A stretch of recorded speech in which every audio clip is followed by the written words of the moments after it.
Virtualmente todos en la Tierra, sin considerar su religión o nacionalidad, reconocen que existe alguna especie de batalla ocurriendo en el mundo, entre las fuerzas del bien y del mal.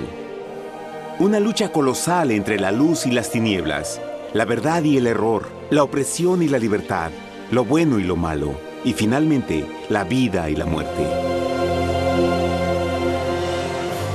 ¿Cuál es la historia entre esta paradoja evidente? Muchas religiones, así como la Biblia, enseñan que tras el velo tridimensional del mundo físico que vemos, existe otro mundo espiritual que no podemos ver. En esta realidad invisible a nuestro alrededor, se desencadena una batalla titánica entre el héroe supremo y justo contra el villano más atroz y maligno. La gran pregunta es, ¿quiénes son esos contendientes y cómo, dónde y cuándo comenzó esta crisis cósmica? Este es el misterio más grande de todas las edades y la historia más fascinante y verdadera que jamás haya sido contada. Esta crisis envuelve a cada persona sobre la Tierra. Sí, a cada persona.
La historia humana ha estado llena de escenas de guerra, y todas las personas han experimentado conflictos.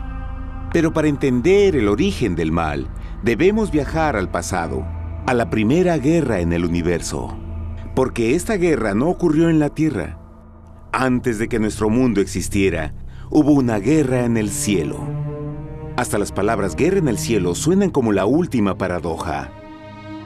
Es casi inimaginable para todos que pudiera haber batallas y conflictos entre las creaciones perfectas de Dios en el paraíso. ¿Qué pudo haber causado este conflicto celestial?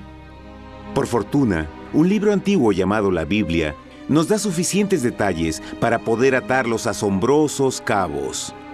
Aunque trágica, también es una increíblemente tierna historia de amor, que va desde el principio de los tiempos tocándonos personalmente a usted, a mí y a cada uno de los individuos de la Tierra. Nuestra historia comienza hace tiempo, en la misma capital del universo, en un lugar llamado Cielo que estaba lleno de seres angelicales que amaban hacer la voluntad de Dios. Bajo el justo y amoroso gobierno del Creador, todo el cielo disfrutaba de una existencia de felicidad y dicha perfecta. El príncipe supremo del cielo y comandante de los ángeles era el todopoderoso y amoroso Hijo de Dios, mejor conocido con el nombre que tomó cuando vino a la tierra, Jesús. Él era uno en propósito y mente con Dios el Padre. El cielo, bajo el mandato compasivo del Padre, Hijo y Espíritu Santo, probó ser un maravilloso lugar de paz y alegría. Para llevar a cabo las órdenes de Dios, la Trinidad estaba rodeada de un océano virtual de innumerables espíritus ministradores llamados serafines y querubines, o mejor conocidos como ángeles. Estas poderosas e inteligentes criaturas descubrieron su mayor alegría al cumplir las órdenes del Todopoderoso. Pero Dios creó un extraordinario ángel para servir como líder de la multitud celestial entera. La Biblia nos dice que su nombre era Lucifer, que significa portador de luz.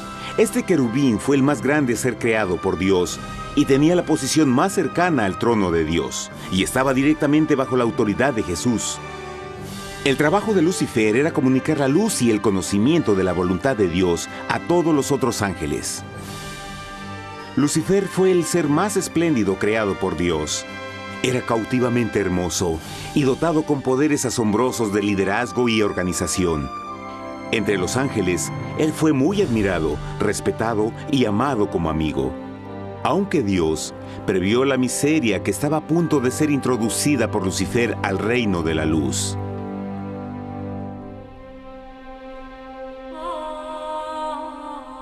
Lleno de sabiduría y acabado de hermosura, de toda piedra preciosa era tu vestidura, tú querubín grande y protector.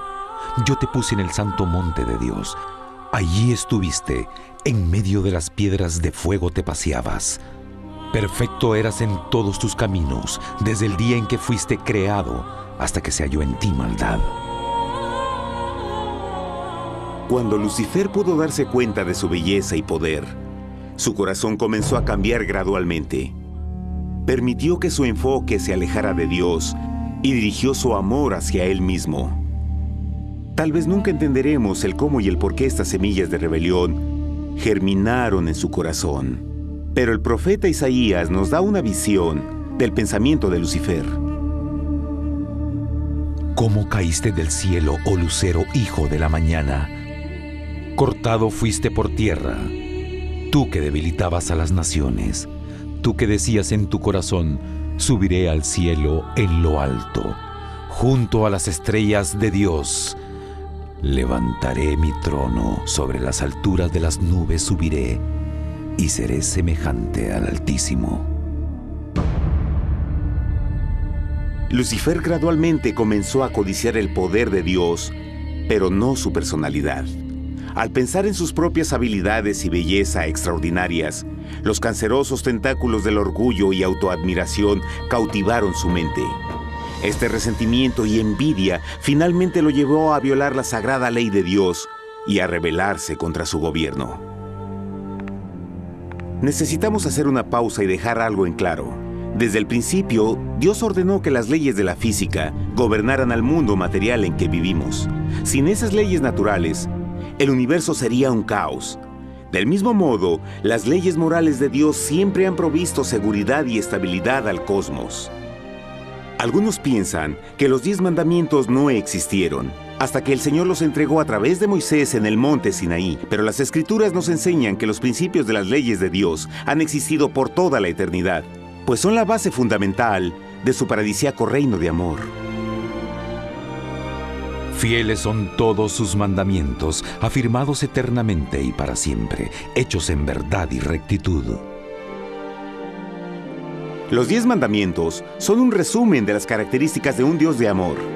Los primeros 4 mandamientos describen quién es Dios, su poder, su territorio y autoridad. Los últimos 6 describen cómo es Dios, su honestidad, su pureza, su fe.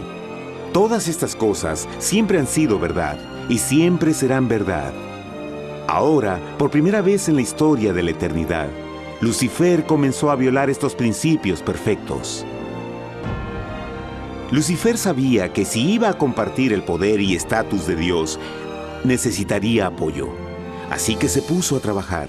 Comenzó tortuosamente a circular entre los ángeles plantando semillas de duda y descontento con respecto al liderazgo de Dios. Al mismo tiempo, sutilmente hacía notar sus propias virtudes. Él insinuó que Dios abusaba de su poder divino y sus leyes restringían la verdadera libertad y felicidad de sus criaturas. Con su razonamiento audaz y poder sin igual de influir, Lucifer pudo persuadir a un gran número de ángeles de unirse a su motín. Tal vez se pregunten, ¿cómo es que tantos ángeles inteligentes pudieron ser embaucados para seguir a este desertor? Tengan en cuenta que hasta este punto ningún ángel había escuchado una mentira.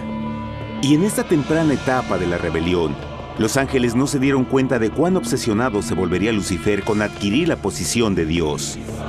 No sabían que finalmente él planearía la tortura y asesinato del Hijo de Dios en la cruz en un intento por subir a su trono. Extrañamente, Lucifer pensó que podía ocultar sus verdaderos propósitos de Dios. Ay de los que se esconden de Jehová encubriendo el consejo, y sus obras están en tinieblas y dicen: ¿quién nos ve y quién nos conoce?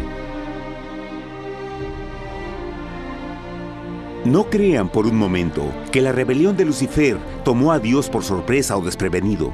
El Señor sabe todas las cosas, incluyendo los pensamientos de sus criaturas. Él entendía exactamente lo que estaba pasando por la mente de Lucifer. Y en amorosa piedad, Dios advirtió al descarriado ángel del peligro. Pero al final, el orgullo y amor propio no le permitieron a Lucifer arrepentirse. Así que eligió la rebelión total contra Dios en vez de la humilde obediencia. Algunos se han preguntado, ¿esto significa que Dios creó a un ángel defectuoso? No, pero Él creó a Lucifer con la libertad de elección. Verán, la libertad de elección es una cosa maravillosa, pero lleva consigo un increíble riesgo, incluyendo el riesgo de la rebelión y la posibilidad de que el amor de Dios pueda ser rechazado. El amor real no puede venir de una criatura preprogramada. No puede ser forzado. Debe ser voluntariamente dado. Por ejemplo, aun siendo tan lindo como lo es este perro robot, en realidad nunca podrá amarme. Puede hacer que parezca que me ama, pero solo está siguiendo instrucciones preprogramadas. No tiene opción. Y por otro lado, este pequeñito está verdaderamente feliz de verme. Él ha decidido darme su afecto, y con el tiempo, nuestra relación crecerá y se hará más fuerte, mientras lo ame y lo cuide. Del mismo modo, un Dios de amor solo quiere amor genuino de sus inteligentes criaturas. Y para que eso pase, éstas deben tener la libertad de elección. La rebelión de Lucifer es la más grande evidencia de que en verdad tenía esa libertad. Y ahora, la pregunta más grande era, ¿cómo respondería Dios a esta crisis? ¿Cómo lidiaría con Lucifer y los millones de ángeles que se unieron a su rebelión? Muchos se preguntan, ¿por qué Dios no destruyó inmediatamente la rebelión? Después de todo, Él pudo fácilmente vaporizar a Lucifer con mandarle un rayo. ¿Pero eso en realidad habría resuelto el problema? No, al contrario. Eso solo habría intensificado las dudas y sospechas que Lucifer ya había plantado en las mentes de los ángeles. Recuerden, Lucifer sabía, como nadie más podría saber, el manejo interno del gobierno de Dios. Su destrucción se habría visto como parte de un gran encubrimiento, y la razón que motivara el servir a Dios hubiera sido el miedo a las represalias y no el amor. No, el Señor sabía en su sabiduría que la mejor forma de enfrentar la crisis era permitiendo que siguiera su curso. Esta sería la única forma en que se aseguraría de que el mal no se levantara otra vez. Dejad crecer juntamente lo uno y lo otro hasta la siega. Y al tiempo de la siega yo diré a los segadores: recoged primero la cizaña y atadla en manojos para quemarla, pero recoged el trigo en mi granero. En la parábola del trigo y la cizaña, Jesús describe que un tiempo de crecimiento es necesario para que una planta revele su naturaleza. En su entendimiento infinito, Dios sabía que con el tiempo el carácter real de Lucifer sería expuesto y que los amargos frutos de su rebelión se volverían visibles a todos. Hasta ahora los ciudadanos del universo no estaban familiarizados con el pecado y a dónde los llevaría. Pero eso cambiaría cuando ellos vieran por sí mismos su terrible naturaleza autodestructiva. Al final, la sabiduría y amor del gobierno de Dios se mantendría por siempre confirmado y el universo estaría seguro. Cuando Lucifer y sus seguidores llevaron su rebelión abiertamente, el Señor supo que no habría paz si se les permitía quedarse en el cielo. Debía ponerse un límite, tomar acción y desalojar a los rebeldes. Pero Lucifer y sus seguidores nunca se irían por su propia voluntad o pacíficamente. El siguiente paso era la guerra.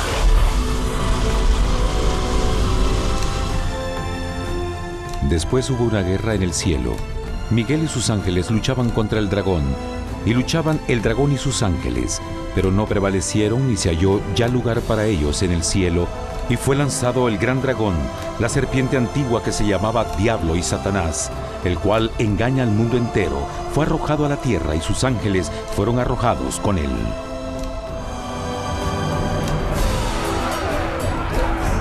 La Biblia no nos revela exactamente qué armas se usaron o cuánto duró este conflicto cósmico. Pero esta guerra fue como ninguna que los ojos mortales hayan visto jamás. Apocalipsis 12:4 nos dice que finalmente Lucifer y un tercio de los ángeles de Dios fueron físicamente expulsados del cielo.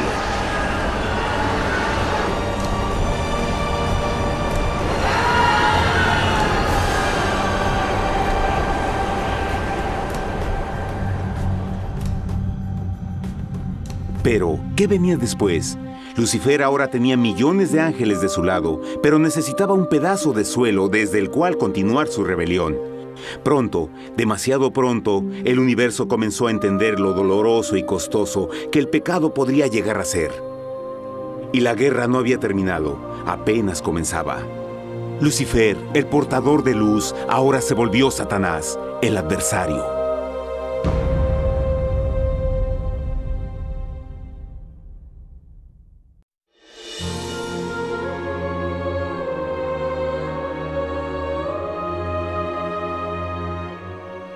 Después de la guerra en el cielo, Satanás y sus ángeles caídos fueron desterrados de la corte de la gloria.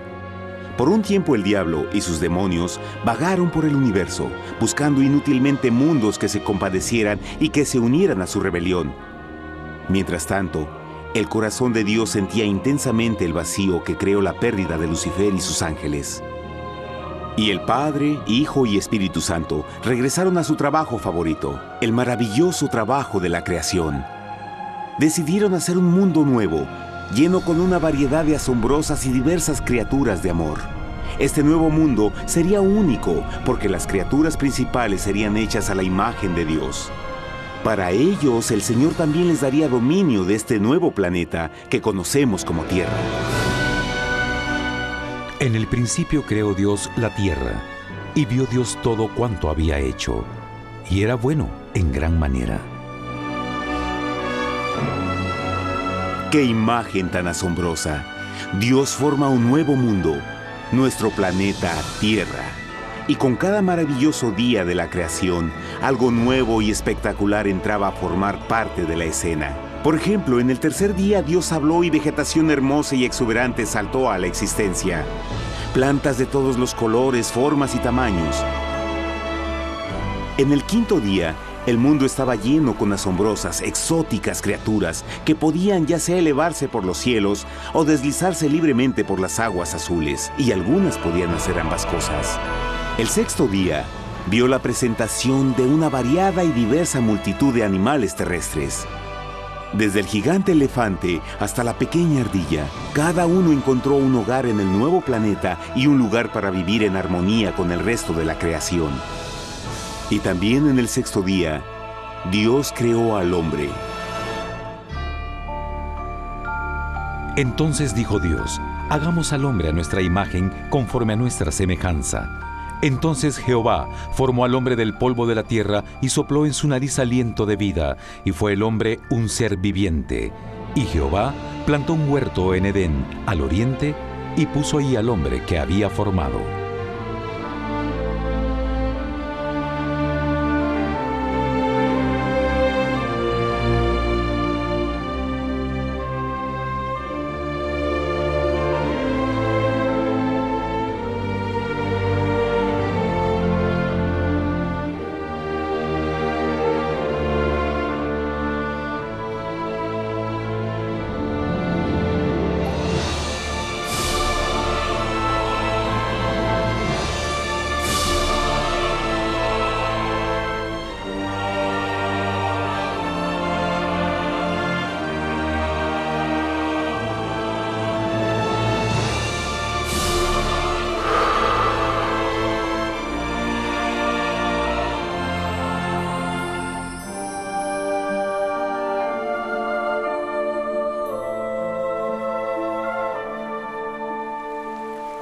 ¡Qué enorme honor! Ser creado a la semejanza de Dios. Ser un individuo libre pensador y totalmente autónomo. Al principio, el hombre no notaba su desnudez. Probablemente eso fue porque antes del pecado, él estaba vestido con gloria y luz.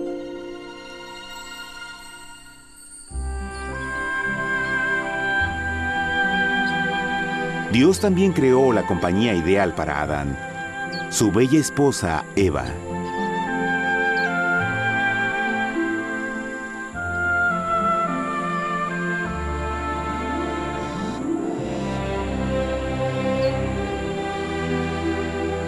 La alegre pareja fue colocada en un magnífico jardín perfectamente diseñado para aumentar su felicidad. A Adán, Eva y a las otras criaturas de la tierra también les dieron el privilegio divino de procrearse a su propia imagen. La intención de Dios fue que la raza humana tuviera dominio sobre este paraíso perfecto para siempre. Eternamente felices y sanos, trabajarían con la flora del jardín de Dios, mientras disfrutaban del afecto y compañía de todas las criaturas bajo su cuidado. El ambiente que nuestros primeros padres experimentaron fue muy diferente al mundo de hoy. Las rosas no tenían espinas, los insectos no mordían ni picaban, y los leones y ovejas jugueteaban juntos. Pero la bendición más grande era que los humanos vivían en perfecta armonía con su Creador.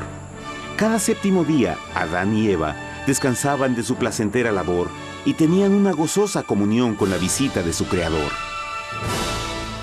Era un mundo espléndido y maravilloso. Y este estado de felicidad habría continuado por la eternidad si nuestros primeros padres hubieran mostrado fidelidad con una simple prueba. Pero del árbol del conocimiento del bien y del mal no comerás, porque el día que de él comas ciertamente morirás. Puesto que el adversario había contaminado el universo con su rebelión, el Señor vio la necesidad de una simple prueba de amor y lealtad. ¿Recuerdan? Los ángeles buenos vieron a un tercio de sus amigos ser expulsados del cielo durante la guerra.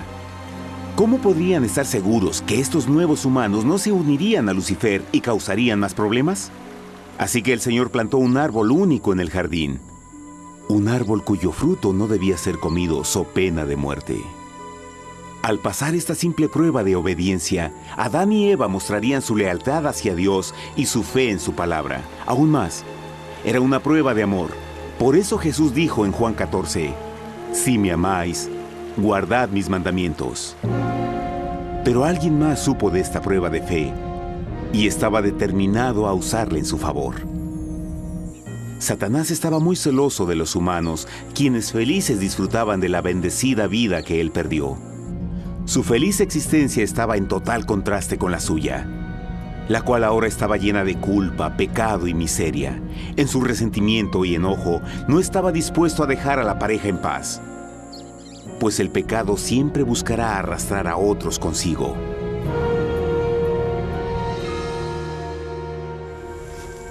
Así, un día en que Eva estaba concentrada en su placentero trabajo, se encontró sola y peligrosamente cerca del árbol prohibido. Fue cuando Satanás vio su oportunidad. Usando una serpiente hipnotizante como su medio, el ángel caído llamó a Eva desde el árbol y trató de entablar conversación.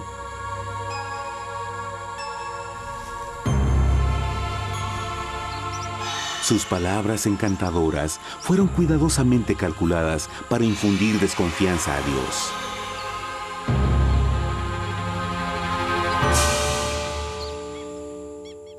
Entonces la serpiente dijo a la mujer, «No moriréis, sino que Dios sabe que el día que comáis de él, serán abiertos vuestros ojos y seréis como Dios, conocedores del bien y el mal». Y vio la mujer que el árbol era bueno para comer, y que era agradable a los ojos y codiciable para alcanzar la sabiduría, y tomó de su fruto, y comió, y dio también a su marido, el cual comió así como ella. Trágicamente, cuando Eva escuchó la suave y sedosa voz del tentador, comenzó a tener dudas sobre la palabra de Dios. La serpiente la engañó con la promesa de gran poder y sabiduría. Eso llamó su atención. Después de todo, aparentemente el fruto le dio a la serpiente la habilidad de hablar. ¿Qué otros poderes podría darle a ella? Y así, aunque apenas había conocido a la serpiente, ella confió en su palabra por encima de Dios, quien la creó y le proveyó un hogar paradisíaco. Así que Eva comió del fruto prohibido y pronto persuadió a su esposo de hacer lo mismo. Adán pudo haber elegido mantenerse leal a Dios, pero él puso su amor por su esposa sobre su amor por Dios. Cuando nuestros primeros padres le dieron su lealtad al enemigo, el dominio de la tierra fue reclamado por Satanás. ¿No sabéis que si os sometéis a alguien como esclavos para obedecerle, sois esclavos de aquel a quien obedecéis? Ninguno puede servir a dos señores. Este mundo sería el último campo de batalla entre el bien y el mal. Y el corazón de cada hombre y mujer fue el premio. Adán y Eva no se dieron cuenta en ese tiempo, pero su momento de desconfianza y desafío abriría las compuertas del sufrimiento de millones de personas durante miles de años.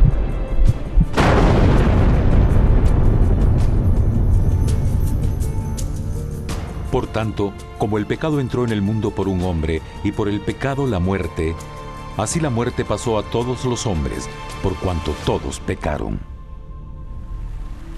Nuestros primeros padres pronto se enfrentaron al terrible resultado de su pecado. En su estado santo, Adán y Eva resplandecían con túnicas de gloria. Después de pecar, sus túnicas naturales de luz se desvanecieron y se sintieron mortificados con la sensación de su desnudez. Vergüenza y temor reemplazaron su alegría y paz y trataron de cubrir su desnudez con hojas. Ahora también se encontraban bajo la constante influencia del diablo. Cediendo a la tentación, habían debilitado su naturaleza y Satanás había ganado poder sobre la humanidad. Las personas no podían resistir a las tentaciones del diablo con su propia fuerza. Por último, y lo más aterrador, se encontraban viviendo bajo la pena de muerte inminente. Dios les había advertido que la desobediencia traería la muerte. Ya habían experimentado la muerte espiritual. ¿Cuánto tiempo pasaría para que sufrieran la muerte física también? En ese punto su futuro no tenía nada más que oscuridad y desesperación.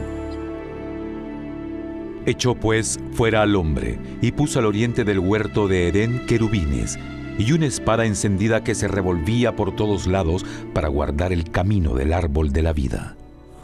Igual que el pecado provocó que los ángeles caídos fueran expulsados de su hogar celestial, ahora por la desobediencia, Adán y Eva fueron sacados de su jardín, su hogar en el paraíso. Todo a su alrededor estaba cambiando rápidamente y la humanidad se encontró susceptible a las penas, enfermedades y finalmente a la muerte. Hasta los animales y plantas estaban infectados por la terrible maldición. Las espinas y cardos ahora aparecían en árboles y flores, y los animales que anteriormente eran gentiles comenzaron a matarse y devorarse unos a otros. El peor resultado fue que el pecado separó a la humanidad de Dios. Pero vuestras iniquidades han hecho división entre vosotros, y vuestro Dios y vuestros pecados han hecho ocultar de vosotros su rostro para no oír. En la creación, a Adán y Eva se les dio el honor de hablar con los ángeles y hasta con el Hijo de Dios cara a cara. Pero Dios es tan puro y santo que ningún mal puede existir en su presencia. Ahora que los primeros humanos habían pecado, Dios alejó su santa presencia de ellos por su propia protección. El pecado había quemado una catarata en el alma del hombre que ya no podía ver la dimensión espiritual. Desde ese momento en adelante, la comunicación con el cielo sería limitada. Conforme estas maldiciones cayeron sobre Adán y Eva, el corazón de Dios se llenó de tierna compasión. La ley que habían roto no podía ser alterada para salvarlos, pues es tan sagrada e inmutable como Dios mismo. El Señor sabía que había solo una forma en que el hombre podía ser redimido. Así que un plan fue revelado, nacido desde el fondo del corazón de Dios. Un plan para salvar al hombre de su cita con la muerte eterna y restaurar todo lo que se había perdido con el pecado. Sería un asombroso intento en su intensidad, alcance y poder, pero sería un plan que también implicaría un enorme sacrificio.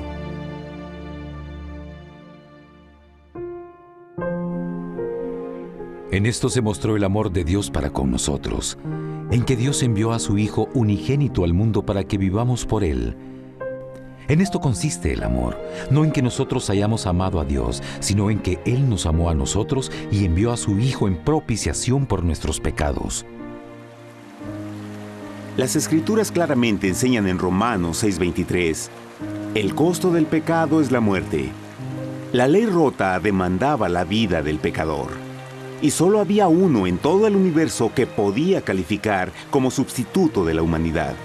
El Creador solo podía pagar la deuda de sus criaturas al tomar su lugar. Así, Jesucristo, el Hijo de Dios, por voluntad aceptó dejar la pureza, gloria y seguridad del cielo. Él vendría a morir en nombre del hombre en su malvado y renegado planeta. Él nacería como un inocente e indefenso bebé, soportaría una vida de pena y vergüenza, y aún así viviría una perfecta y victoriosa vida. Finalmente, Él tendría una muerte humillante para poder ser sustituto de la humanidad caída. Por su sacrificio, la humanidad asombrosamente recibiría una oportunidad más de tener vida eterna. Su sangre proveería el rescate para el mundo que había sido raptado por Satanás. Este maravilloso plan de redención fue gráficamente ilustrado en el sistema de sacrificios de animales ordenado por Dios después de la caída del hombre. El Señor había advertido a Adán y Eva que morirían el día que comieran del fruto prohibido. ¿Y cómo fue que permanecieron vivos? La Biblia nos dice que inmediatamente después de su pecado, Dios les proveyó ropa en la forma de pieles animales. Es digno de notar que Apocalipsis se refiere a Jesucristo como la oveja, que fue muerto desde el principio del mundo. Esto indica que una oveja fue sacrificada el mismo día para prevenir sus muertes inmediatas. Por fe, en este sacrificio sus muertes fueron simbólicamente transferidas de ellos a la criatura inocente. La oveja, por supuesto, era la representación de Jesús. Y así, un rayo de esperanza fue provisto en una situación de aparente oscuridad y desesperación. A través del arrepentimiento y la fe en la sangre del Mesías venidero, cualquier humano podría ser una vez más hijo de Dios. Pero a pesar de este maravilloso plan, Satanás aún tenía dominio sobre la tierra, y la vida en este mundo no sería fácil. En el mundo tendréis aflicción, pero confiad, yo he vencido al mundo. Naturalmente, muchos se preguntan, ¿cómo un Dios amoroso y poderoso permite penas y sufrimiento en nuestro mundo actual? Pero está claro desde el Génesis que Dios nunca quiso que conociéramos la pena y tribulaciones de esta vida. Cuando el mundo salió de la mano de Dios, la tierra era un maravilloso paraíso. Fue el pecado de Adán y Eva lo que le dio a Satanás el derecho a reclamar control de este planeta. Debido a su trágica elección, el diablo y sus acólitos ganaron el poder de tentar y atormentar a los humanos, infligiendo la enfermedad, el dolor y el sufrimiento. Podría ser mejor preguntar, ¿por qué Satanás tiene control total sobre la humanidad? La respuesta es Jesucristo. Tal vez ya se dieron cuenta que la muerte de Jesús en la cruz nos dio a cada uno de nosotros la oportunidad de ser salvados. Pero en realidad hizo mucho más que eso. Cuando el Salvador ofreció su vida para redimir a la tierra, ese acto ponía restricciones al control de Satanás sobre la humanidad. Satanás no podría forzar nuestra voluntad y su poder de lastimarnos sería limitado. El sacrificio de Cristo también nos brindó un tiempo de prueba, durante el cual podríamos ver la diferencia entre el gobierno de Dios y el de Satanás, y luego decidir a quién serviríamos. Finalmente, por el sacrificio que hizo Jesús, el reino de Satanás llegará a su final. Y un día la tierra será devuelta al hombre, más maravillosa de lo que era al principio. Aunque Adán y Eva comenzaron sus vidas como exiliados del paraíso, aún tenían esperanza. Dios les proveyó de pieles de animales sacrificados para cubrirse. Pero lo más importante, Él les prometió la sangre del Cordero de Dios para pagar por su pecado si aceptaban a Cristo y se arrepentían. Una gran pregunta permanece. ¿Las personas aceptarían el generoso regalo de Dios? ¿Cómo escaparemos si descuidamos una salvación tan grande? La asombrosa historia que acaban de escuchar es verdad y los afecta. Pues por el deseo de Satanás de ser Dios y la desconfianza y desobediencia de Adán y Eva, todos nos encontramos en una situación peligrosa. Por una parte, la humanidad ha sido grandemente favorecida por Dios con una segunda oportunidad de recuperar nuestro hogar del Edén. Por otra parte, si desistimos de aprovechar esta gran oportunidad, nos volveremos esclavos de Satanás y finalmente seremos destruidos cuando Dios limpie el universo del pecado. Amigos, no hay mejor tiempo para elegir a Jesús que justo ahora. Ninguno de nosotros sabe cuánto más tendremos que vivir en esta tierra. Nuestras vidas pueden terminar instantáneamente. Jesús ha mostrado gran interés en su bienestar y su amor por ustedes lo llevó a proveernos con un escape de la futura destrucción. Él solo le pide que lo acepte, se arrepienta de sus pecados. A través de Cristo pueden encontrar perdón y recibir un nuevo corazón para volverse como Él en carácter. Las tristes noticias son que Satanás se mueve en toda forma posible para evitar que acepten el regalo de la salvación de Dios. Debido a la actividad de la vida, el amor al dinero o alguna otra distracción fascinante, Él trabaja para mantenerlos ocupados y alejados de lo que en realidad importa, su salvación eterna. Para que entienda, la realidad de la situación es que si no elige a Jesús, por omisión está eligiendo a Satanás. Aunque la terrible elección de Adán y Eva trajo muerte y miseria inauditas, usted tiene la oportunidad de tomar una mejor decisión. Dios le está ofreciendo una paz que satisface el anhelo más profundo en su alma y una alegría que lo sacará de las tribulaciones de este mundo. El deseo que tiene el corazón de Dios es que sea salvado y esté con Él en el paraíso. Pero el único que puede mantenerlo fuera del cielo es usted. Imagine lo trágico que sería si innecesariamente rechaza este precioso regalo. Usted puede elegir hoy aceptar la salvación que Dios ha prometido. De hecho, en este mismo momento puede aceptar la vida eterna a través de Jesucristo. ¿Puedo invitarlo a que me acompañe ahora mismo en una simple oración aceptando su maravillosa oferta? Por favor, repita después de mí. Querido Padre Celestial, vengo a ti ahora y humildemente pido tu perdón. Señor, confieso que soy un pecador y he violado tu santa ley. Entiendo que la pena por el pecado es la muerte. Creo que Jesucristo sufrió y murió en la cruz para tomar el castigo por todos mis pecados. Creo que Jesús resucitó de la muerte y lo acepto como mi Salvador personal. A partir de este momento en adelante, te doy mi corazón y confío en que tú serás el Señor de mi vida. Por favor, perdona todos mis pecados y envía a tu Espíritu a ayudarme a hacer tu voluntad. Te agradezco por tu gran amor y acepto tu regalo de vida eterna. Y yo oro por estas cosas en nombre de Jesús. Amén.